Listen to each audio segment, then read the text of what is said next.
Episode 7 dimulai dengan Dayang Han yang berusaha menyelamatkan Janggem dari hukuman. Tapi Dayang kepala marah dan mengusir semuanya keluar. Dayang tertinggi kemudian menemui Kasin. Ia meminta agar mengeluarkan Janggem dari penjara pengawal kerajaan. Dan Kasim mengatakan akan coba lakukan sesuatu. Gemyong juga meminta kepada Dayang Choi agar membantu Janggem. Tapi Dayang Choi menolak. Ia tidak ingin semua tahu Gemyong juga keluar istana. Janggem akhirnya dibebaskan dari penjara.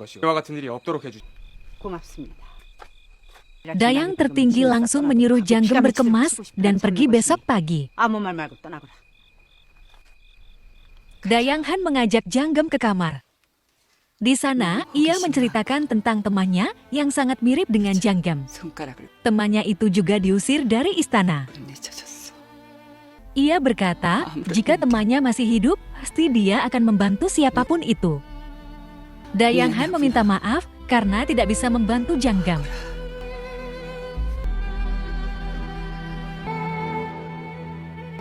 Yongseng juga menghadap kepada Dayang tertinggi. Yongseng meminta agar Dayang tertinggi dapat membantu Janggem. Keesokan harinya, Janggem memberi hormat. Gemyong merasa bersalah dan berkata, ini adalah salahnya. Tapi Janggem berkata ialah yang salah karena terlambat dan Gemyong telah menyelesaikan tugasnya membawa burung emas. Janggem kemudian pergi, baru beberapa langkah berjalan. Tiba-tiba Yongseng berteriak. Ia berkata Dayang kepala menarik perintahnya. Janggem tidak diusir, tapi dipindahkan ke kebun herbal dan status sayangnya tidak dicabut. Dan untuk merubah keputusan Dayang kepala sebelumnya, Dayang tertinggi dan Dayang Han bersedia tidak digaji selama 3 tahun. Janggem merasa bersalah dengan keputusan Dayang tertinggi dan Dayang Han. Tapi Dayang Han malah sedih karena hanya itu yang bisa ia lakukan. Ia berkata, jika Dayang dikirim ke kebun herbal, artinya ia telah diasingkan. Dan jika diasingkan berarti Janggem tidak bisa ikut kompetisi dan menjadi Dayang pejabat istana. Ketika akan keluar istana, Yongseng menunggunya di depan pintu. Ia terlihat amat sedih. Gemyong pun ikut menemuinya dan berkata, Janggem pasti akan kembali. Janggem lalu memulai perjalanannya. Di sepanjang jalan, ia terus terngiang apa yang Dayang Han katakan. Di tengah perjalanan, ia berpapasan dengan Min Jung Ho, pria yang telah ia tolong. Namun mereka tidak saling mengenal. Setelah berjalan beberapa waktu, ia akhirnya sampai di kebun herbal. Tapi di sana tidak ada seorang pun. Janggem merasa bingung.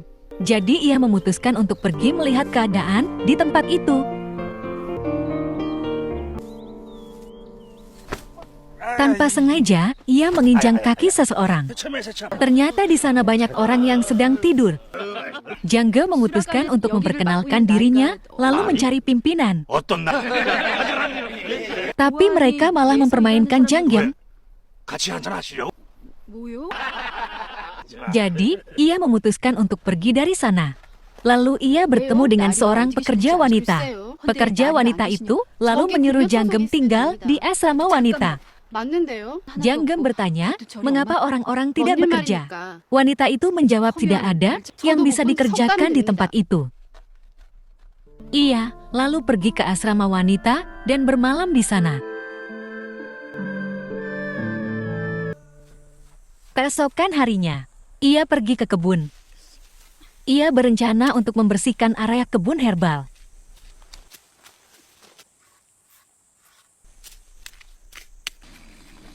Tanpa sengaja, ia melihat seorang laki-laki tertidur di sana. Ia berusaha membangunkannya, tapi laki-laki itu tidak mau bangun. Karena kesal, ia mengambil air dan menyiramnya. Janggem mengomelinya dan menyuruhnya bekerja. Janggem memberinya sebuah cangkul dan menyuruh mencabut rumput. Tapi laki-laki itu malah mencabut herbal. Janggem menunjukkan herbal-herbal yang telah tercabut. Tapi ia tidak mengenal salah satu dari herbal itu. Tapi laki-laki itu tahu dan menjelaskannya pada Janggam. Janggam merasa malu dan kesal lalu pergi meninggalkan tempat itu. Janggam yang sedang berjalan dengan hati kesal menyadari ada seseorang yang terkapar. Ia langsung berteriak minta tolong. Laki-laki pemabuk tadi pun langsung memeriksa dan menyuruh Janggam mengambil jarum akupuntur.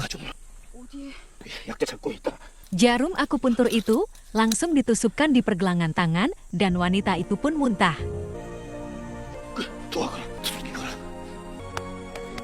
Wanita itu pun selamat. Janggam yang keheranan melihat kejadian tadi bertanya siapa laki-laki itu. Dan ternyata dia adalah pimpinan di tempat itu. Ia langsung menemuinya dan meminta maaf atas ketidaksopanannya. Pengawas memintanya untuk tidak melakukan apapun, karena menurutnya di tempat itu tidak ada harapan. Mendengar apa yang pengawas katakan, Janggam sangat sedih dan kecewa.